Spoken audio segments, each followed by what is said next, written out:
দরজা বন্ধ করে ভিতরে যাইয়া লুঙ্গিটারে খুলিয়া ভিতরে এক জায়গা বাধা হইতে একটা সিগারেট নিয়ে বসবো, এমনি পরিমাণ মতো খুলবেন, কারণ হিসাব থাকবে যতটুক খুলতেছেন ওই খোলাটুকতে আল্লাহও দেখতেছে, দেখতেছে না আল্লাহ? তাহলে আল্লাহর সামনে পুরো ন্যাংটা হয়ে বসবেন কে? যতটুকলার দরকার ওই পাশে ততটুক খুলে বাকি রান একটু ঘিরে রাখবেন। তবে পুরো খুলে বসলেও কোনো সগিরে কবিরে নাই ওর ভিতরে।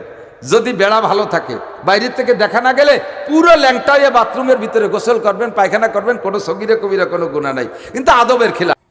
একটা হিন্দু যুবক আদা মুসলমান বাপ আমাকে সাথে একটু সম্পর্ক ভালো, তোরে বললাম তুই তো এখনো হিন্দু আছিস, তোকে হিন্দু ধর্মের ভিতরে এই সব জায়গা কি কি নিয়ম আছে কদি? আমরা তো যেমন পায়খানায় ঢুকার আগে বাইরের থেকে একটা দোয়া পড়ি, তোরা পায়খানায় ঢুকার আগে কি পড়িস? পায়খানায় ঢোয়ার আগে কি বলবো? ওই সময় প্যান্ট খুলতে খুলতে রুই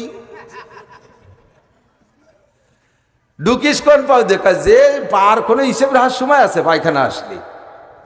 এরপরে বসিস কিভাবে? যেরকম খুশি সেরকম বসি। আমি কে আমাকে পায়খানাটা ইবাদত শুনে নে, বাইরে থাকতে একটা দোয়া আছে, পায়খানার বাইরে থাকতে দোয়া আছে না? আল্লাহুম্মা ইন্নী আউযু বিকা মিনাল খুবুসি ওয়াল নাকি আল্লাহুম্মা বিসমিকা মুতু আহইয়া, আল্লাহুম্মা ইন্নী আউযু বিকা মিনাল খুবুসি ওয়াল খাবায়েস। দোয়াটা পড়লে 100 শহীদের সওয়াব। বলবেন না? দোয়াটা পড়লে সুন্নাত, মোটা নেকি। বাম পা দিয়ে ডুববো, আরেকটা মুস্তাহাব, এ জায়গাও মোটা নেকি।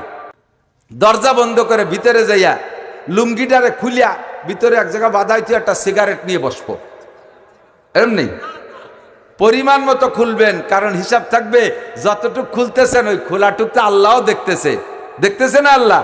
তাহলে আল্লাহর সামনে পুরো ন্যাংটা হয়ে বসবেন কে? যতটুকলার দরকার ওই পাশে ততটুক খুলে বাকি রান একটু ঘিরে রাখবেন। তবে পুরো খুলে বসলেও কোনো সগিরে কবিরে নাই ওর ভিতরে।